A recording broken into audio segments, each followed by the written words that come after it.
तुझे कोई क्षमा नहीं मिलेगा। आज तेरी सर कट के ही रहूंगी।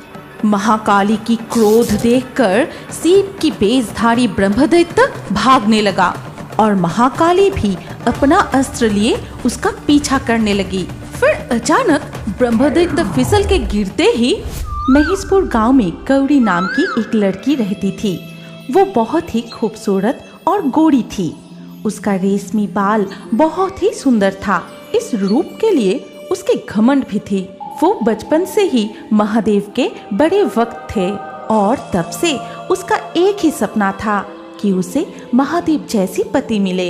इसीलिए महाशिवरात्रि के अगले शाम को, कल महाशिवरात्रि है, महादेव को जल चढ़ाऊंगी और प्रार्थना करूंगी कि उसकी तरह ही मुझे एक पति मिले। लेकिन कल तो मंदिर में बहुत भीड़ होगी। अगर सब एक साथ बाबा से प्रार्थना करेंगे तब मेरी प्रार्थना वो सुन नहीं पाए तो आज रात को ही मैं मंदिर चली जाती हूँ। ये कहकर गौरी उसी रात जंगल के शिव मंदिर के लिए रवाना हो गई। लेकिन वो जंगल बहुत ही घना था और एक शमशान को भी पार करके जाना पड़ता था।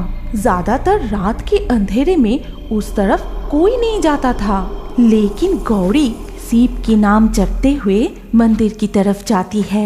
ओम नमः शिवाय, ओम नमः शिवाय, ओम नमः शिवाय। अरे बाप रे, मुझे एक अजीब सी अनुभव हो रही है। चारों ओर अंधेरा है। इधर उधर से लोमड़ी की आवाज सुनाई दे रही थी। कुछ दूर जाते ही एक काली बिल्ली उसका रास्ता काट गई। गौरी बहुत ही डर जाती है। तभी उसे सुनाई देती है एक पायलों की आवाज। लग रहा था कि कोई उसकी पीछे पीछे आ रही है। लेकिन गौरी एक बार भी पीछे की तरफ ना मुड़ के महादेव का नाम जपते हुए आखिरकार पुराने शिव मंदिर में पहुंच गए। और वहां पहुंच के वो अपनी सारे मन की बात महादेव को बताने लगी। हे महादेव, मैं इतनी रात को जंगल पार करके आपके पास आई हूँ सिर्फ मेरी मन की बात बताने के लिए। लेकिन आप तो मेरी कहाँ सुनते ही नहीं कि मुझे भी आप जैसा पति मिले। लीजिए, ये सारी चीज मैं आपके लिए लाई हूँ। इस बार मुझे आप जैसा पति चाहिए ही चाहिए। और तब स्वर्ग में बैठे माता पार्वती गौरी की सारी बात सुन रही थी। ये सब सुन के माता मन ही मन कहती है, चाहत तो देखो, शिव की जैसा पति चाहिए। न जाने क्यों सबका नजर मेरे पति पर ही है। पता तो नहीं शमशान में रहने वाला पति के साथ रहने में कैसा लगता है। जो जिसके साथ रहता है वही जानता है। सब्र कर, तू भी जान जाएगा। लेकिन इस पुराने शिव मंदिर के पास बेल के पेड़ पर बैठे एक ब्रह्मदैत्य पैर झुला रहा था और वो भी गौरी की सारी बात सुन लेता है। अरे ये सुंदरी कौन है और वो क्या बोल रही है? एक सरकारी नौकरी करने वाला सुंदर सा पति चाहिए और ये सब लड़कियों की ऐसी चाहत के वजह से मैं जिंदगी भर कुमारा रहते रहते मर गया और अभी भूत बन के इधर उधर भटक रहा हूँ। फिर भी एक चुड़ैल डायन भी नहीं मिल रही है। अभी मैं इस सुंदरी से शादी करूंगा। ये कहकर ब्रह्मदैत्य ने अपना रूप बदल लिया और एक सुंदर धनी युवक का रूप धारण कर लिया। और गौरी मंदिर से बाहर निकलते ही वो उसे कहता है, ए सुंदरी, जरा रुको तो, तुमसे कुछ जरूरी बात करना है। गौरी पीछे मुड़कर देखती है और वो उस लड़का को देखकर मंत्रमुग्ध हो जाती है। कौन है आप? मैं तो आपको पहचाना नहीं। क्या आप मेरे पीछा तो नहीं कर रहे थे? मेरा नाम है कैलाश।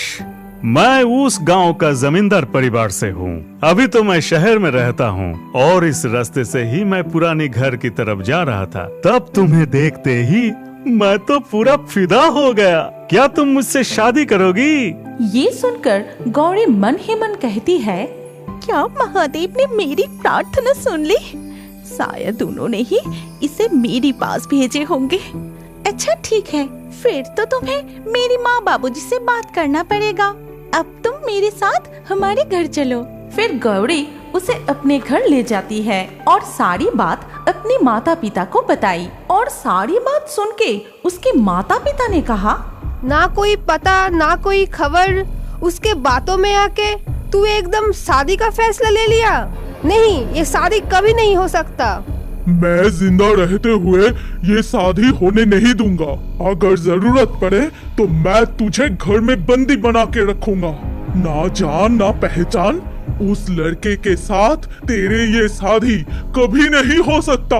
अगर मुझे शादी करनी है तो मैं इसी से ही करूंगी, नहीं तो।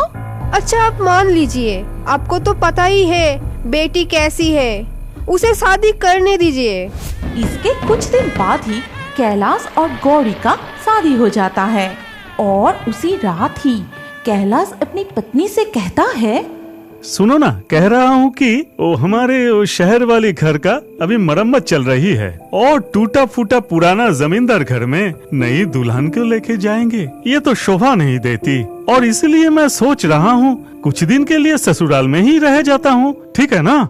शादी के बाद से ही कैलाश अपने ससुराल में बहुत ही खुशी खुशी रह जाता है।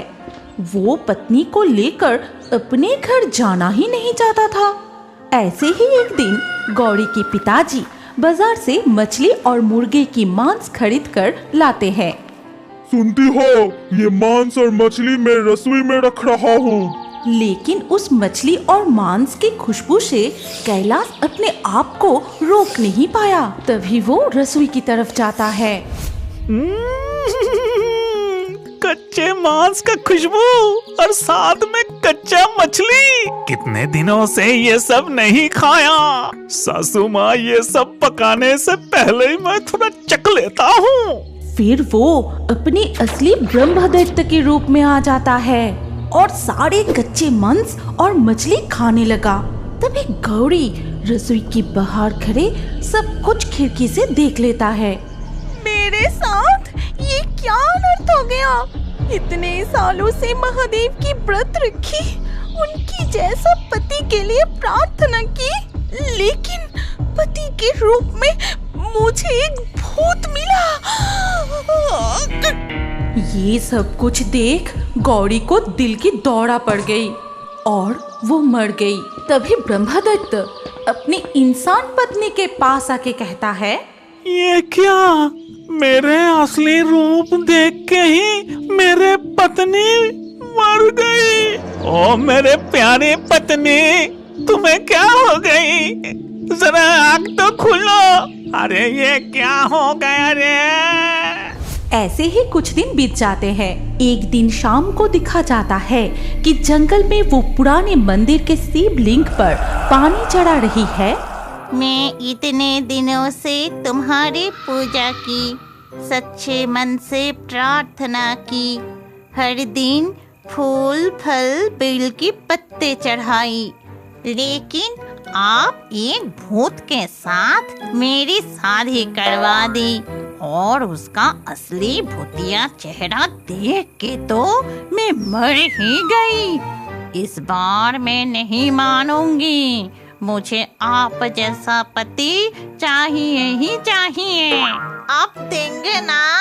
इस बार भी ब्रह्मदैत्य बाहर खड़े उसकी सारी बात सुन रहा था और ये सब कुछ सुन के उसे एक शरारती बुद्धि सूझी।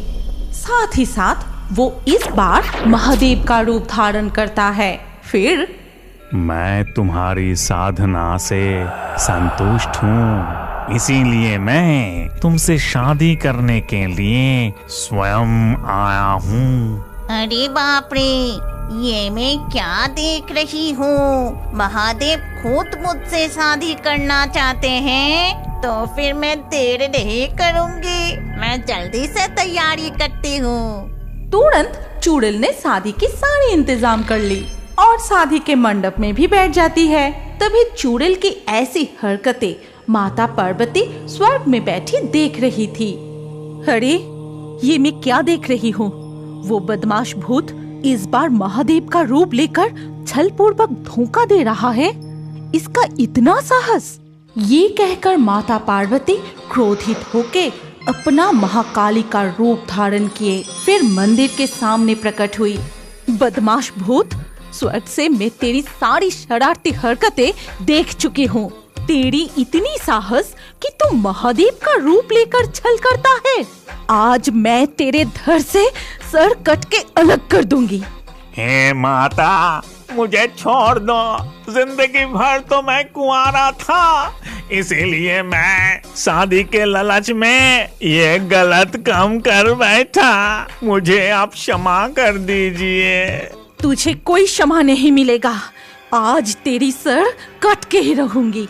महाकाली की क्रोध देखकर सीप की बेसधारी ब्रह्मदैत्य भागने लगा और महाकाली भी अपना अस्त्र लिए उसका पीछा करने लगी। फिर अचानक ब्रह्मदैत्य फिसल के गिरते ही वो अपने असली रूप में आ जाता है और तभी महाकाली अपनी अस्त्र उठाए उसका सर जैसे ही धड़ से अलग करने जाती है, ठीक उसी वक्त महादेव वहाँ प्रकट हुए और वो चुड़ैल भी वहाँ आ जाती है। शांत हो जा पार्वती, उसे माफ कर दो। जीवित काल में गौरी लालच में आके सोच विचार ना करके गलत आदमी से शादी करके अन्याय किया था और बार बार छल करके ब्रह्मदैत्य ने घोर अन्याय किया। इसीलिए अब दोनों को ही सजा भुगतना पड़ेगा और साजा है कि चुड़ैल और ब्रह्मदैत्य को शादी करके घर बसाना पड़ेगा।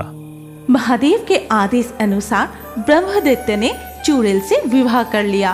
तब माता पार्वती महादेव के साथ स्वर्ग में वापस चली गई। शादी के बाद ब्रह्मदैत्य और चुड़ैल खुशी खुशी रहने लगे। हमारी कहानी यहीं पर समाप्त होती है।